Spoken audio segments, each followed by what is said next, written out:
2009년 새해 들어서면서 경제적으로 어렵다 보니까 방송마다 희망을 주제로 특집을 만들고 이명박 대통령께서는 틈이 날 때마다 희망을 이야기하고 계십니다. 아마 그만큼 한국이 절망을 깊게 느끼고 있는 반증이 아닌가 그런 생각이 듭니다. 그렇다면 이렇게 희망을 자주 이야기하면 도움이 됩니까? 물론 희망을 이야기하는 것이 도움이 되기도 하지만 어떤 때에는 도움이 되지 않을 수도 있습니다. 2007년에 88만 원 세대라는 책을 써서 일약 스타덤에 오른 우석훈 씨는 우리 사회에 희망이 없어서가 아니라 오히려 희망이 너무 과해서 문제라고 직격탄을 날렸습니다. 우석훈 씨는 한 걸음 더 나아가 좌절과 절망을 느끼는 20대에게 너무 많은 희망을 이야기하는 것은 일종의 고문이라고 했습니다. 아니, 희망 고문이라니, 도대체 어떻게 희망이 고문이라니, 무슨 뚱딴지 같은 소리입니까? 희망 고문이라는 말은 이미 1999년에 원더걸스라고 하는 5인조 여성 그룹을 만들어낸 프로듀서이자 가수인 박진영 씨가 결혼 다음에 수필집을 하나 냈는데 그 수필집 미안해에서 사용한 언어입니다. 자기를 좋아하는 사람에게 할 수 있는 가장 좋은 행동은 같이 좋아하는 것이다. 하지만 만약 그럴 수 없다면 그 다음에 할 수 있는 가장 좋은 행동은 절망을 주는 것이다. 바꿔 말하면 둘 사이에 애인으로서는 전혀 희망이 없음을 분명하게 인식시켜 주는 것이다. 술에 취해 좋아하지도 않은 사람에게 목소리 듣고 싶어서 전화했어라고 한다든지, 사귈 마음이 전혀 없는 사람에게 그냥 괜찮다는 이유만으로 데이트를 한다든지 하는 행동들은 모두 상대방에게 희망을 주는 행동이다. 이런 행위를 나는 희망 고문이라고 부른다. 이 희망 고문이라는 단어는 박진영 씨가 처음 쓴 것은 아니고요. 19세기 프랑스 환상문학의 거장인 빌리에 드 릴라당이라는 사람이 1883년에 쓴 희망 고문이라는 소설에서 기인한 것입니다. 이 소설의 주인공은 유대 랍비인데 고리 대금업을 했다는 이유로 체포되어서 종교재판소에 수감되어 있었습니다. 탈출할 가능성이 전혀 없이 고통을 당하고 있던 어느 날 저녁 감옥 밖으로 나올 수 있는 출구를 발견했습니다. 할렐루야! 문간에 선 랍비는 자신의 눈앞에 펼쳐진 풍경에 감사하며 중얼거렸다. 문은 바깥의 정원을 향해 열려 있다. 별이 반짝이는 밤하늘, 봄, 자유, 생명. 지평선으로 뻗은 구불구불한 산맥의 푸르른 선들이 두드러져 보인다. 밤새 걸어간다면 향기가 여기까지 닿는 레몬나무 숲을 통과하리라. 일단 산중에 이르면 안전할 것이다. 그는 폐를 한껏 부풀려 맛있는 공기를 들이마셨다. 산들바람이 온몸을 상쾌하게 만들어준다. 예수께서 부활시킨 나사로가 된 심정이다. 그리고 그는 두 팔을 하늘을 향해 벌리고 다시 한번 자비로운 하나님께 감사드렸다. 이 기쁨의 극치여. 그런데 순간 자신의 팔에 그림자가 드리워지고 있음을 느낀다. 그림자는 서서히 다가와서 이윽고 그를 삼켜버린다. 이것은 환각인가? 그는 마침내 누군가가 부드럽게 자신을 껴안았음을 깨달았다. 어떤 키 큰 사람이 실제로 정면에 서 있었다. 그는 눈을 내리깐 채 그 자리에 얼어붙어 버렸다. 멍한 눈동자와 헐떡이는 숨소리에서 공포가 흘러내린다. 공포. 그를 단단히 움켜쥔 사람은 바로 존귀하신 종교재판소 소장 페드로 알부에스 데스필라였다. 공포에 떠는 죄수 앞에 선 신문관은 길 잃은 어린 양을 바라보는 목자처럼 눈가가 촉촉해져 있다. 중략. 랍비는 눈알이 튀어나올 것 같은 고통스러운 표정으로 종교재판소장에게 안겨 있었다. 그랬다. 이 운명의 저녁은 미리 준비된 고문이었다. 바로 희망이라는 이름의 고문. 88만 원 세대의 저자인 우석훈 씨는 이 소설을 이야기하면서 오늘 20대에게는 너무 많은 희망이 고문이라는 것입니다. 서점에서도 방송에서도 성공한 20대 이야기, 1328 세대 성공하려면 이렇게 해라, 20대 재테크로 희망 찾기 등의 이야기를 들을 수 있다. 즉 희망의 과잉 상태다. 우리는 젊은 세대에게 지나치게 자주 희망을 이야기한다. 젊은 세대가 희망을 실현시킬 기회가 턱없이 줄어든 마당에 그들에게 희망을 이야기하는 것은 그저 희망 고문의 다름 아니다. 고문의 의도가 없다고 해서 고문이 아닌 것은 아니다. 실제로 성공한 20대 이야기를 서점과 방송가에서 너무 많이 이야기하는 것은 결코 절망을 희망으로 바꿀 수 없고 단지 희망을 판매하는 것뿐이라는 것입니다. 그렇지 않아도 절망스러운 20대에게 또 다른 고문을 가하는 결과를 빚을 뿐이라는 거죠. 이것은 종종 교회에서도 사실인 것 같아요. 성공한 이들의 간증은 자칫 진정한 소망이 되기보다는 고문이 되는 경우가 가끔 있습니다. 다른 이들이 성공한 이야기가 때로는 그렇지 않아도 힘든 삶을 살아가고 있는 이들에게 좌절이 될 수 있기 때문이죠. 따라서 세상의 소망인 교회는 값싼 희망을 팔지 않도록 조심해야 합니다. 왜냐하면 하나님의 백성은 절망이 지배하는 이 세상에서 소망이 무엇인지를 보여주도록 부름받은 소망의 사람들의 모임이기 때문입니다. 그렇다면 과연 성경이 말하는 진정한 소망은 무엇인가? 이를 알기 위해서 우리는 소망과 영어로 hope와 그 다음에 소원, wish를 구분할 필요가 있습니다. 오늘날 많은 사람들은 자기의 개인적인 소원, wish를 소망으로, hope로 착각하는 경향이 있습니다. 우리는 각자 자기가 가진 소원이 이루어지길 바라고 기대하면서 소망이라고 부르죠. 인간은 나이에 따라서 소원이 다 다릅니다. 학생들의 경우에는 수능시험 잘 봐서 대학에 들어갔으면 하길 소원하죠. 그 후엔 좋은 직장에 들어갔으면, 예쁜 아내, 멋진 신랑 만났으면, 그 후에는 돈을 좀 넉넉히 벌었으면, 사업이 잘 되고 직장에 승진했으면 하는 소원을 갖고 있죠. 이런 소원이 나쁜 게 아닙니다. 하나님의 자녀인 우리는 이 세상의 모든 좋은 것들이 하나님이 주신 것이기 때문에 좋은 것을 소원할 수 있는 권리가 있습니다. 그 시편 20편 4절에서 시편 기자는 이렇게 기원하죠. 내 마음의 소원대로 허락하시고 내 모든 계획을 이루어 주시기를 원하노라. 하나님께서는 종종 우리 소원을 들어주시죠. 그리고 이 소원을 들어주심을 통해서 우리는 종종 행복함을 느낍니다. 그러나 이것이 성경이 말하는 궁극적 소망은 아닙니다. 왜냐하면 이런 개인적인 소원은 이루어질 수도 있고 이루어지지 않을 수도 있는데, 이루어지지 않으면 좌절과 절망을 가져다 주기에 소원은 진정한 소망일 수 없는 것입니다. 예를 들어 보겠습니다. 대학을 앞에 놓은 학생들의 경우에는 들어가고 싶은 대학이 소원이죠. 이렇게 인간은 미래의 끝을 자기가 원하는 대로 정해놓고 기다리면서 이게 마치 우리의 소망인 것처럼 이야기해요. 그런데 우리는 소원할 수 있을 뿐 미래를 통제할 수가 없어요. 그럼에도 불구하고 인간들은 통제할 수 없는 미래를 어떻게 인간적인 방법으로 통제하려고 애를 쓰면서 안달하고 염려하기 마련이죠. 그러다가 두려움이 생겨요. 그리고 나중에는 소원대로 이루어지지 않으면 좌절하고 절망하게 됩니다. 따라서 개인적인 소원을 희망이라고 생각하고 희망을 많이 이야기하는 사람이 자칫 그 소원이 이루어지지 않으면 오히려 좌절과 절망을 겪을 확률이 커지는 것이고, 세상에서는 이것을 스톡데일 패러독스라고 부릅니다. 스톡데일이라고 하는 것은 사람 이름인데, 짐 스톡데일은 베트남 전쟁에서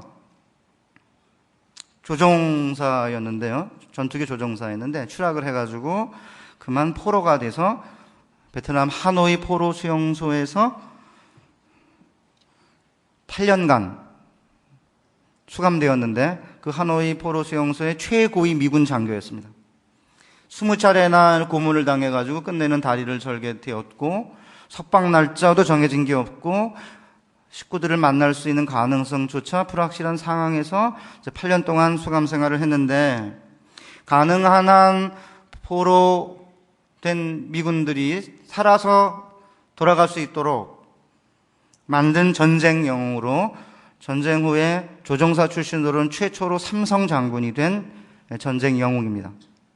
수용소내에서 포로들이 이제 좌절하고 절망할까봐 내부 통신 체계를 갖추고는 말을 못하게 하니까 모스부와 같은 두드리는 소리로 이렇게 포로들 간에 의사소통을 하도록 지휘를 한 사람입니다. 그래서 이제 유명해져서 짐 콜린스라고 하는 사람이 물었어요. 좋은 기업을 넘어 위대한 기업을 하는 책을 쓴 사람인데, 포로 수용소에서 끝내 견뎌내지 못한 사람들은 누굽니까? 이렇게 묻자 짐 스톡데일이 우리가 생각하는 것과는 전혀 반대되는 대답을 한 것입니다. 그건 간단하지요. 낙관주의자들입니다.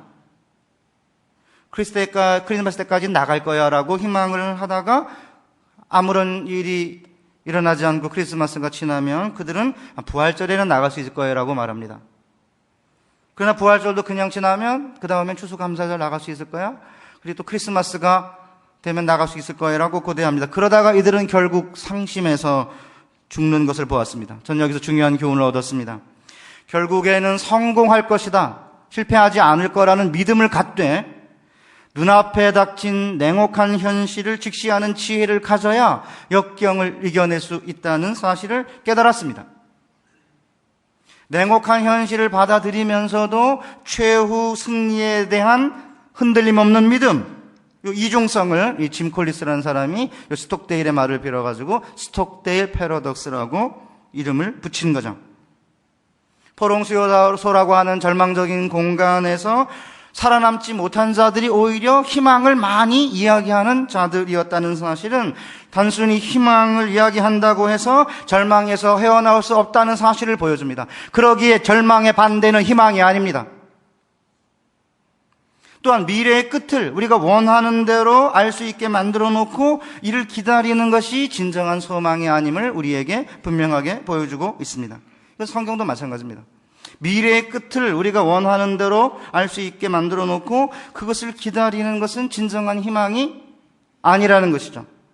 물론 우리는 소원을 가질 수 있습니다. 그러나 설령 소원이 이루어지지 않는다 하더라도 하늘에 계시는 자상하신 우리의 아버지께서는 우리에게 최선의 것을 주실 것이라는 믿음을 가지고 최후 승리할 것이라는 확신 속에서 끝을 알 수 없지만 하나님이 주신 약속을 신뢰하며 기다리는 것이 진정한 희망이라고 성경은 가르치고 있습니다.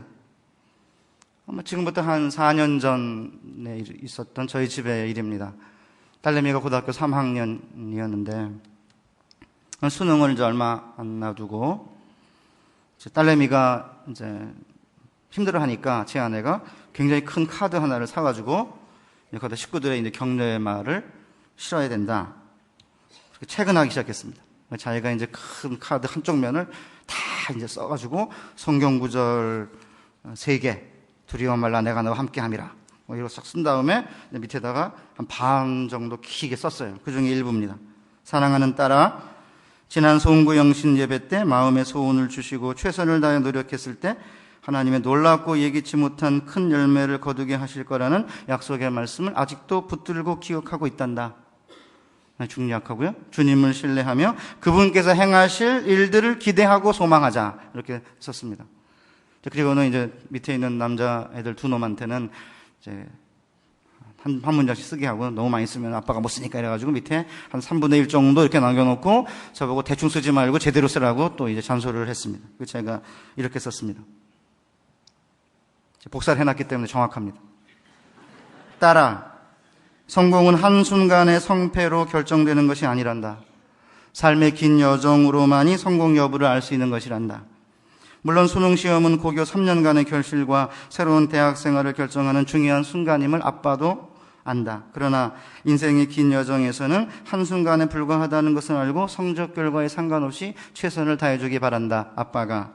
이렇게 카드를 써서 전해주었는데 하루 동안 아무 반응이 없는 거예요. 그리고는 하루 후에 아내를 통해 딸의 반응이 왔습니다. 왜 아빠는 불길한 결과를 예상하고 글을 썼는지 모르겠다는 것이었습니다. 아니나 다를까 저의 불길한 예상대로 딸내미는 성적이 잘 안 나왔습니다. 그래서 재수를 하게 되었습니다. 재수를 하는 동안 1년 동안 이제 가정 예배를 드릴 때마다 제가 1년간 이렇게 기도했습니다. 하나님 아버지, 우리 딸내미 공부한 것만큼 성적 나오게 해주십시오. 이렇게 기도를 했습니다. 아내가 웬일인지 이 대목에서는 아멘을 안 하는 거예요. 그리고는 이제 수능을 얼마 안 남겨놓은 어느 날, 한 달쯤 남았는지 얼마 안 돼서 굉장히 불안해 할 때였는데, 제가 이제 똑같이 기도를 했죠. 그때 갑자기 기도가 끝나자 아내가, 여보, 왜 꼭 기도를 그렇게 해? 당신 기도를 들으면 힘이 빠져. 대박 터뜨려 주시옵소서. 기적이 이렇게 주시옵소서. 이렇게 해도 될까 말까인데 왜 기도를 그렇게 해? 수능이 얼마 안 남아서 다 이제 걱정하고 힘드는데 힘을 북돋아주는 기도를 해야지. 이렇게 저를 눈 흘기면서 막 난리를 치더라고요. 저는 그런 소리를 하든 말든 한 달 내내 똑같이 기도를 했습니다. 수능보다 아침 딸내미가 이제 나갔어요. 나가기 전에 제가 붙잡고 기도를 했죠. 그때는 이제 아들 녀석 이런 둘이 수능을 보기 때문에 이제 아마 따로따로 이렇게 아마 저랑 아내랑 따로따로 아마 했던 것 같은데, 어쨌든 딸이 집을 나서기 전에 이제 기도를 했습니다. 제가, 하나님 아버지, 우리 딸내미가 공부한 것만큼 성적 나오게 해주시고, 그리고 공부한 거 잊지 말고 시험지 잘 옮겨 적게 해주십시오. 이렇게 기도를 마쳤는데 갑자기 딸내미가 울먹거리며 제게 하소연을 하는 것이었습니다. 야, 아빠, 오늘은 수능 아침이야. 아니, 수능 아침에까지 꼭 그렇게 기도를 해야 돼? 그래서 제가 이제 뭐 어떻게 해요? 막 울먹거리니까. 그래서 끌어안고 다독거렸죠. 그래, 아빠가 인간적으로 미안하다. 아빠도 내가 성적이 기대보다 잘 나오길 바란다. 그러나 혹시 안 나오면 내가 실망할까봐 그런 거야. 힘내. 아빠가 성적 잘 나오게 기도할게. 이렇게 다독거렸죠. 저도 시험을 여러 번 봤지만 딸내미 시험 볼 때만큼 떨린 적이 없어요. 왜 이렇게 떨리는지. 제 아내는 이제 교회 가서 이제 하루 종일 애들 시간표에 따라서 이제 뭐 국어 그러면 국어 시간에 이제 기도하고, 또 중간에 시간 나오면 또 간식 먹고, 그 다음에 수리 탐구, 사회 탐구 이래가지고 하루 종일 기도하고, 저는 집에 혼자 있었거든요. 저도 이제 공부하다가 한 시간 보고, 오늘 이제 수리 탐구나 그러면 이제 한 10분 정도 기도하고, 오늘 10분밖에 안 했습니다. 아내는 이제 하루 1시간만 내내 한 거죠. 그때 이제 주로 기도할 때 이제 시간이 남으니까 이제 학부모 엄마들이 이렇게 뭐를 내잖아요. 기도 제목. 그러면 우리 아들 수학이 약한데 수학에서 대박 터뜨려 주시옵소서. 뭐 이런 이제 기도 제목 내고 열심히 이제 기도를 하고 있었는데, 저는 이제 혼자 집에 있었던 거죠. 왜 이렇게 떨리나? 이유가 한 가지였어요. 성적이 안 나와서 딸내미가 상처를 받으면 어떡할까? 그게 고통인 거죠. 성적 안 나오는 건 둘째입니다. 성적 안 나와서 상처받을까 봐. 제 식구들의 기대를 저버리고 제 아내의 눈흘김과 박해를 받으며 제가 이렇게 끊임없이 성적 공부한 것만큼만 나오게 해주세요, 이렇게 기도한 이유가 뭔지 아십니까? 저도 내심 성적이 잘 나오기를 소원하고 있었어요. 대박은 아니라도 소박은 터지게끔 됐으면 좋겠다, 그런 생각을 저도 하고 있었죠. 그리고 어쩌면 하나님께서 우리의 소원을 들어주실지도 모른다고 생각을 했습니다. 그러나 그리 아니하실지라도 우리의 유일한 소망은 하나님뿐이라는 사실을 저의 식구들과 특별히 딸내미에게 가르쳐주고 싶었기 때문에 저는 그렇게 기도를 한 것이었습니다. 딸내미가 좋은 성적을 거두는 것을 미래의 끝에 정해놓고 이것이 이루어지기를 기대하다 소원이 이루어지지 않으면 실망하고 좌절할 수 있다는 것을 이야기하고 싶었던 것이죠. 물론 그래서 이제 재수해서 대학을 들어갔습니다. 지금 4학년 됩니다. 게다가 한 개인의 소원은 그것이 성취된다 하더라도 결코 전 공동체를 살리는 소망이 될 수 없어요. 왜냐하면 자원은 유한하기 때문에 어떤 때는 한 사람이 이걸 차지하면 다른 사람이 차지하지 못하죠. 같은 지역에서 사실은 어떤 사업을 하신다면, 음식점을 하신다면 한 음식점이 잘 되면 그 옆에 음식점이 잘 못 되죠. 만약에 이 세상의 모든 그리스도인들의 자녀들이 좋은 대학 가기를 소원하고 하나님이 이를 허락하신다면 과연 기독교는 이 세상에 소망이 될 수 있겠습니까? 따라서 진정한 소망이란 어떤 일이 성취될 것이라고 신뢰하는 것이지만 그 성취는 하나님의 약속에 따라 이루어지는 것이지 우리의 인간적 소원에 따라 이루어지는 것이 아니죠. 그래서 진정한 소망이란 끝을 알 수 없지만 항상 하나님의 약속을 신뢰하는 것입니다. 그런데 여기서 문제가 생겨요. 이것이 정말 진정한 소망이라고 해도 그렇지 미래에 무슨 일이 일어날지 모르는 상황에서 인간은 과연 끊임없이 소망할 수 있을까? 이게 과연 가능할까? 이런 질문에 답하려면 아브라함의 이야기를 살펴볼 필요가 있습니다. 아브라함은 갈 바를 알지 못한 채 소망으로 살아간 믿음의 조상이기 때문입니다. 지난주에 우리 하나님의 백성은 요새와 성체 그리고 빗장 도시를 떠나 하나님의 불성광만 의지하고 순례길을 사는 것이라는 사실을 살펴보았습니다. 하나님께서 아브라함을 바벨 요새에서 구해내서 순례길을 따라 행하면 축복하시겠다고 약속하셨어요. 그래서 아브라함은 하나님의 명령에 따라 갈 바를 알지 못했지만 소망을 가지고 순례길을 행한 거죠. 그러나 순례길은 아브라함이 생각한 것보다 험하고 그리고 길었습니다. 우리가 다 알다시피 창세기 15장을 읽으면 한 8, 9년이 지났는데 이미 큰 민족 이루어주겠다. 아니면 이제 여러분들이 13장 같은 데 보면은 너의 땅에 티끌처럼 많은 후손을 주겠다고 약속했지만 8, 9년이 지나도록 아브라함은 후손 한 명 없었고 땅 한 평 소유하지 못했습니다. 그러다 보니까 아브라함은 하나님의 약속에 대해서 약간은 흔들렸던 것 같아요. 창세기 15장 1절에 보면 하나님이 나타나셔서 나는 너의 지극히 큰 상급이요 방패다고 이야기했음에도 불구하고 아브라함이 기뻐하지 않습니다. 15장 2절에 보면 아브라함이 이르되 주 여호와여 내게 무엇을 주시려 하나이까? 나는 자식이 없사오니 나의 상속자는 이 다메섹 엘리에셀입니다. 아브라함이 또 이르되 주께서 내게 씨를 아니 주셨으니 내 집에서 길린 자가 내 상속자가 될 것이니이다. 큰 민족을 이루어 주겠다.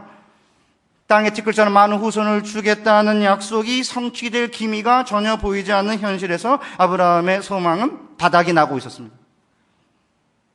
그는 냉엄한 현실 앞에서 좌절과 절망을 느낀 거죠. 그래서 내 종이 내 집에서 길린 다메섹 엘리에셀이 상속자가 될 겁니다. 만족합니다. 이렇게 이야기를 하고 있습니다. 이에 하나님은 소망이 바닥나고 있는 아브라함에게 소망을 다시 북돋아 주기 위해서 하늘의 별과 같은 후손을 주겠다고 다시 약속한 다음에 가나안 땅을 주겠다고 재차 약속을 했어요.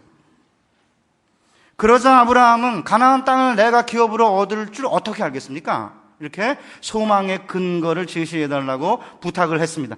그러자 하나님께서는 소망의 근거를 보여달라라는 아브라함의 요청을 받고 놀라운 시청각 교육을 실시하셨어요. 아브라함이 하나님께서 시키는 대로 3년 된 암소, 3년 된 암염소, 3년 된 수양, 산비둘기, 쥐비둘기를 취해가지고 이제 그 모든 것을 쪼갰어요. 그리고는 서로 마주대하 이렇게 놓고 나니까 설개가 내려온 거죠. 신선한 고기 냄새를 맡고 설개가 내려오니까 설개가 닿으면 이제 부정해지니까 하루 종일 쫓았던 것 같아요.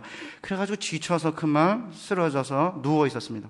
여러분 고기를 3년 된 암소, 암염소, 수양 이걸 쪼개가지고 이렇게 반으로 나누면 사방에 이 피가 흥건한 거 아닙니까? 그런데 해가 져서 어두울 때 17절에 보면 연기 나는 화로가 보이며 타는 횃불이 쪼갠 고기 사이로 지나더라. 그날에 여호와께서 아브람과 더불어 언약을 세워 이르시되 내가 이 땅을 애굽 강에서부터 그 큰 강 유브레데까지 내 사손에게 주노니. 아브람의 이야기 가운데 언약이라는 단어가 여기 처음 나오거든요.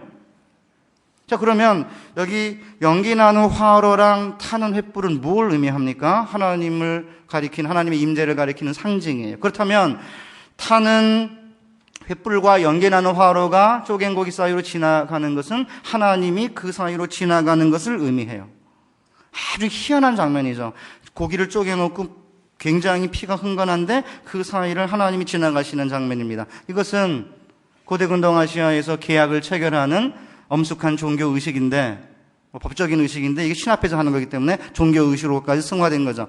계약 당사자 둘이 계약을 맺은 다음에 계약을 체결하는 의식이에요. 요새처럼 무슨 공증하거나 그렇게 하지 않기 때문에 만일 너와 내가 둘 중에 하나가 이 계약을 파기하면 신의 저주를 받아서 이 쪼갠 고기처럼 반쪽이 날 것이라는 사실을 신 앞에서 맹세하는 의식인 거죠. 자, 그렇다면 하나님께서 지금 뭐 하고 계신 겁니까? 내가 이 땅을 너와 내 자손에게 주겠다고 하는 이 약속은 내가 내 목숨을 걸고 지키마. 이렇게 지금 자기 저주의 피해 맹세를 하고 계신 것이죠. 이 언약 지키지 못하면 이 쪼갠 고기처럼 나도 반쪽에 날 거라고 하나님께서 저주의 맹세를 하신 것입니다. 하나님께서는 바닥 나가고 있는 아브라함의 소망을 하나님께서 이렇게 보강하시기 위해서 내가 약속한 것은 무슨 수가 있더라도 끝내 지키실 것이라는 사실을 엄숙히 선포하기 위해 당시의 계약 체결 의식을 원용하신 것이에요. 그 사이에도 암흑가의 사람들이 피로 의형제를 맺고 깽단의 결속을 강화한다는 이야기를 많이 듣고 있습니다. 그러나 창조주 하나님께서 피로 맹세할 필요가 조금도 없음에도 불구하고 친히 쪼갠 고기 사이로 지나가시면서 내가 이 약속 지키지 아니하면 자기 저주를 당할 거다. 작은 고기처럼 반쪽이 날 거라고 맹세하는 이유가 무엇입니까? 냉엄한 현실 가운데서도 최후 승리를 믿고 소망의 끈을 놓지 않도록 하기 위해서 하나님께서 스스로 맹세를 하신 것이에요. 피의 맹세를. 결국 우리의 소망은 약속하시고 그 약속을 지키시겠다고 피로 맹세하시는 언약의 하나님께 있는 거죠. 그러기에 개인적인 소원의 성취에 우리의 소망이 있는 것이 아닙니다. 과연 그렇다면 하나님은 한 번 약속하시면 끝까지 지키시는가? 과연 하나님은 동물의 피로 맹세하며 하시는 아브라함과 맺은 이 약속을 지키시기 위해 피를 흘리실 준비가 되어 있는가? 아브라함과 맺으신 하나님의 언약에 충성하기 위해서 하나님께서 피를 흘리시기까지 충성했다는 사실을 보여주는 가장 분명한 증거는 십자가입니다. 십자가는 하나님께서 이 약속을 지키시기 위해 어떤 일까지 마다하지 않으셨는지를 우리에게 잘 보여주고 있어요.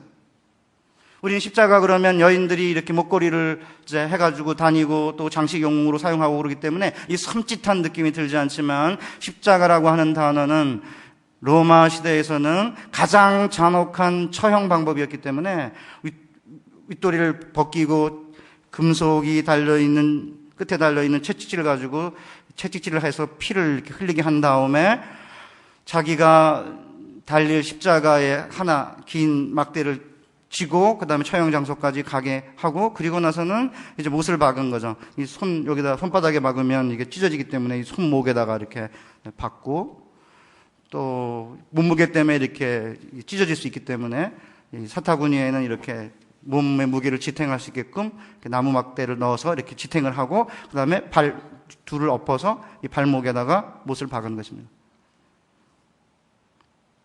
그래서 아무에게나 이 처형법을 시행하지 않고 로마 시민들에게는 절대 하지 않았습니다. 로마에 저항하는 자들의 의지를 확실히 꺾어놓기 위해서 반역자나 주로 노예들, 종들을 십자가 처형으로 다스렸기 때문에 십자가의 죽음은 종의 죽음이라고 그렇게 이야기합니다. 한 의사가 트루만 데이비스라는 의사가 십자가에 못 박히는 게 무엇인지를 의학적으로 설명했습니다. 한번 들어보시죠.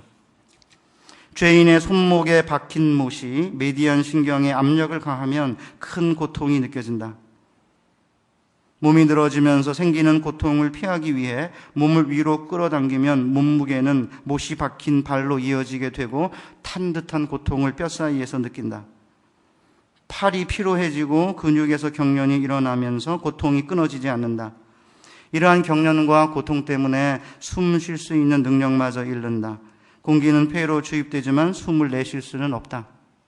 따라서 약간의 공기를 마시기 위해 사력을 다한다. 결국 이산화탄소가 폐와 혈관에 쌓이게 되면 경련은 약간 가라앉는다. 그러면 잠시 몸을 위로 끌어당겨서 산소를 들이마시고 내쉴 수 있게 된다. 그러나 고통의 시간이 지속되면 몸은 다시 경련을 일으키고 일시적인 질식 상태에 이른다. 결국 근육 조직에서 너무나 많은 양의 액체가 빠져나가게 되고 폐인은 적은 양의 공기를 들이쉬기 위해 마지막으로 고통스럽게 움직인다. 죄인은 이제 죽음의 그림자가 다가오는 것을 뼛속으로 느끼고 죽음 앞에 몸을 맡긴다. 이런 의학적 기술을 듣고 나면 십자가 처형이 얼마나 처참한지를 조금은 더 새삼스럽게 느낄 수 있습니다. 한 인간이 당할 수 있는 가장 처참한 죽음인 거죠. 그러기에 하나님이 인간의 몸을 입고 이 땅에 왔다는 것도 이해하기 힘든데 그 하나님이 십자가에서 못이 박혀 죽었다라는 것은 이해할 수가 없는 것이었습니다. 십자가에 못 박혀 죽은 예수라는 인물이 바로 하나님의 아들이라는 초대교회의 가르침은 당시 헬라인들과 로마인들에게는 미친 소리나 다를 바가 없는 것이었습니다. 어떻게 하나님이 그렇게 수치를 당하고 종이나 반역자들이 당하는 십자가 처형을 당할 수가 있는가? 아니 미친 사람이 아니고서 어떻게 그런 말을 믿을 수 있는가? 당시 로마인들과 헬라인들이 이렇게 생각하는 건 너무나 당연한 것이었습니다. 그러기에 바울은 고린도전서 1장 22절에서 이렇게 인정해요. 유대인은 표적을 구하고 헬라인은 지혜를 찾으나 우리는 십자가에 못 박힌 그리스도를 전하니 유대인에게는 거리끼는 것이요 이방인에게는 미련한 것이로되 오직 부르심을 받은 자들에게는 유대인이나 헬라인이나 그리스도는 하나님의 능력이요 하나님의 지혜니라. 왜 유대인에게는 미련하고 이방인에게는 거리끼는 것이지만 십자가는 그리스도인들에게 하나님의 능력이 됩니까?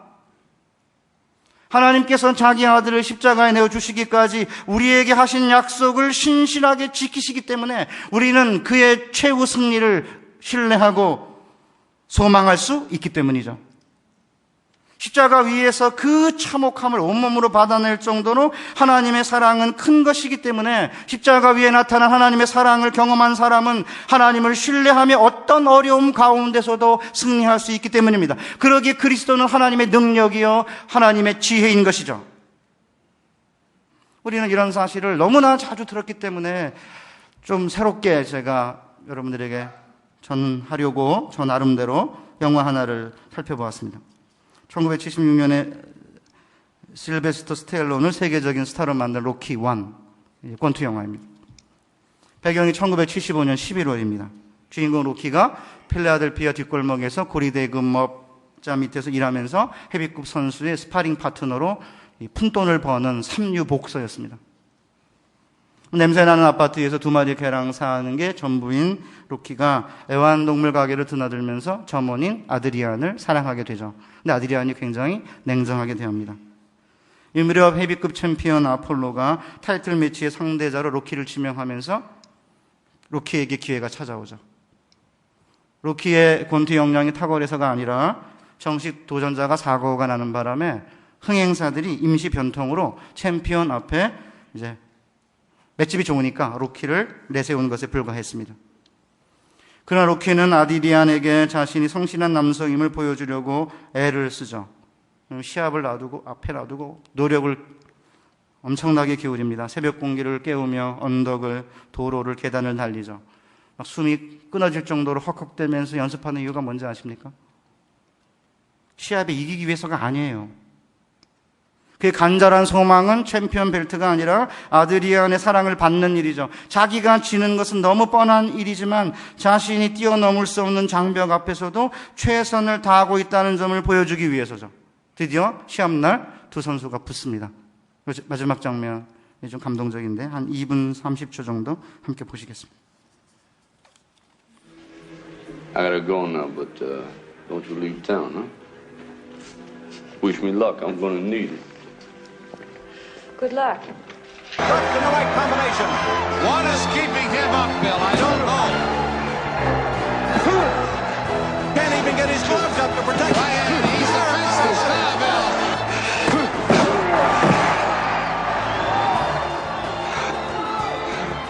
Down, down, stay down. Apollo dancing around with his arms in the air.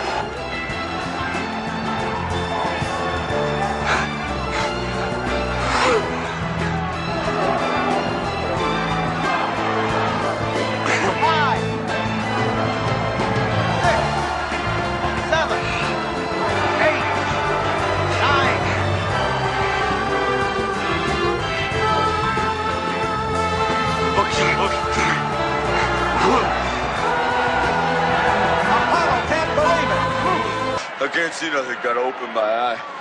Come here, miss. You don't want to do it. Well, come here. Come here. Try it. Cut it.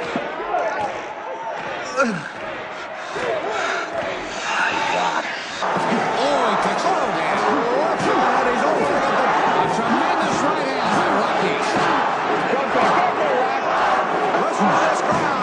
They're going another to the red. That left hand again. That left hand right to the chin. Oh, he's got him up against the rope. Apollo, the champion.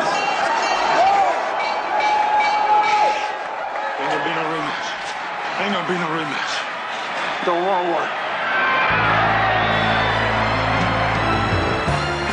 It's chaos. Rocky, you went the distance. You went the 15 rounds. How do you feel? All right, Thor. What are you thinking about when that buzzer sounds? What you think about when the 15th round when you're coming out? Rocky! Rocky! Rocky! Rocky!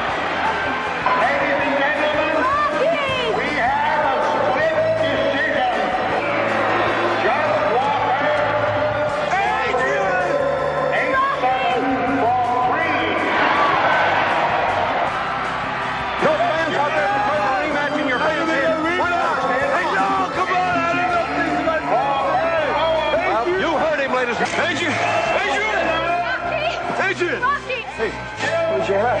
I love you! I love you. I love you! I love you!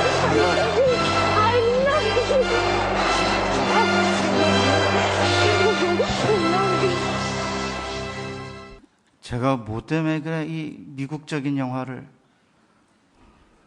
이 설교 시간에 여러분과 같이 보기를 원했을까요? 여기 경기하기 전날 경기장을 둘러보고 와서는 에드리안이 이렇게 말하죠. 15회까지 버티기만 하면 돼. 아무도 끝까지 가지 못했거든. 내가 그때까지 버티면 종소리가 울릴 때까지 두 발로 서 있으면 내 인생에서 처음으로 뭔가를 이루어낸 순간이 될 거야.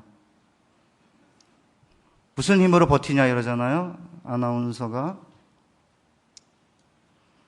쓰러져도 일어나고 때때로 챔피언을 당황케 하면서 피투성이가 된 채 15회전 경기를 견뎌내죠.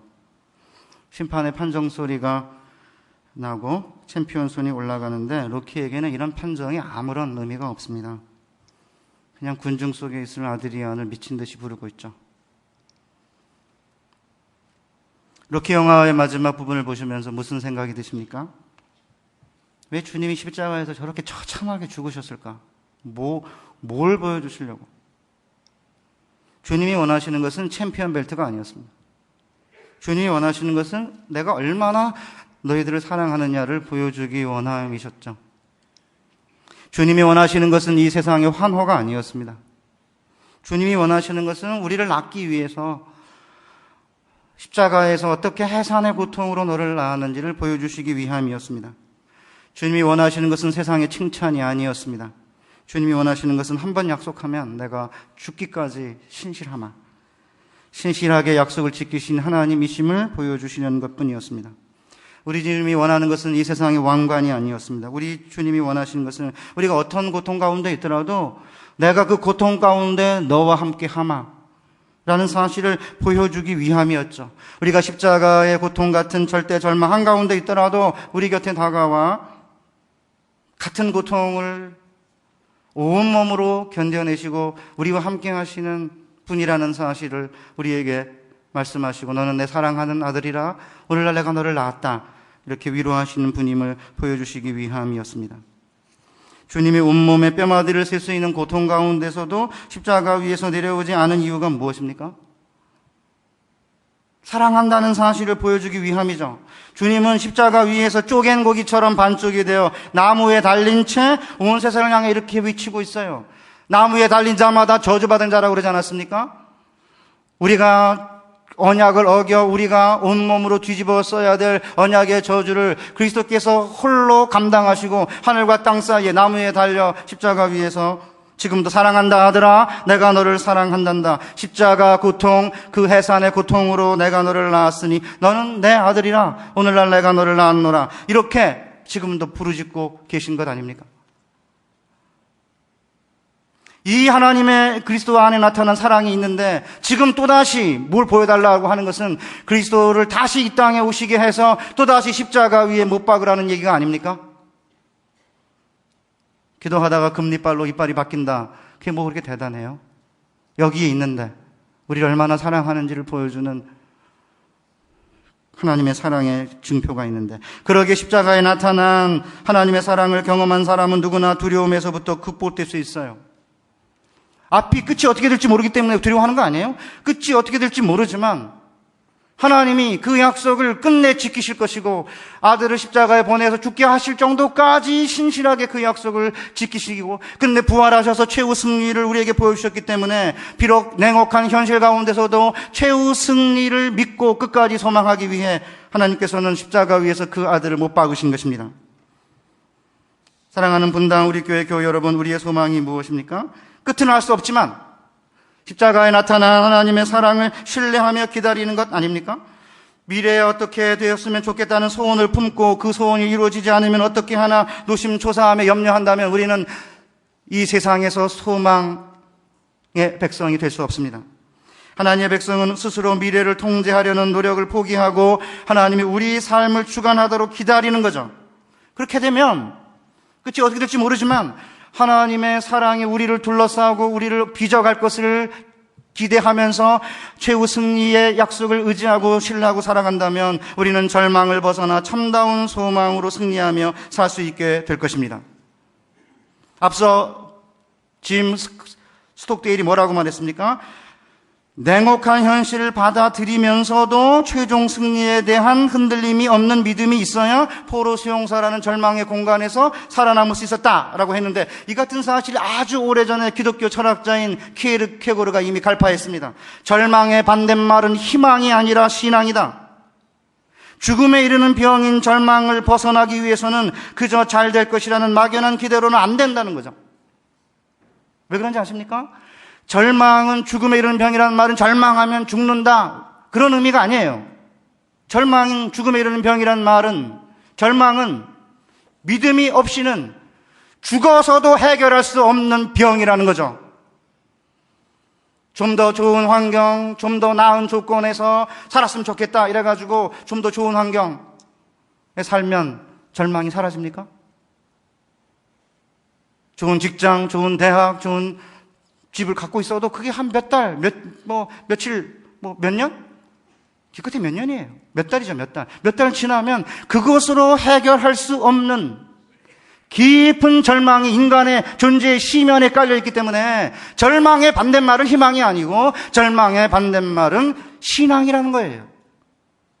그러기에 우리의 소원이 이루어지지 않는다 하더라도 한번 약속하시면 끝내 목숨까지 바쳐 그것을 이루어내시는 하나님을 바라보고 그 언약의 하나님을 믿는 믿음이 있다면 우리는 죽음에 이르는 병인 절망에서 벗어나 진정한 소망을 소유할 수 있는 것입니다. 또 한 주간 이 절망의 땅에서 소망의 사람들로 살아가는 여러분과 제가 되기를 주님의 이름으로 축복합니다. 아멘. 다 같이 설교를 준비하면 제가 함께 불렀으면 하는 복음성가가 있는데요. 힘들고 지쳐 낭망하고 넘어져 너는 내 아들이라 오늘 내가 너를 낳았다, 이 찬송 우리 함께 부르고 통성으로 기도하겠습니다. 힘들고 지쳐 낭망하고 넘어져, 힘들고 지쳐 낭망하고 넘어져 일어날 비 저녁 쓸 때에 조용히 다가와 손 잡아주시며 나에게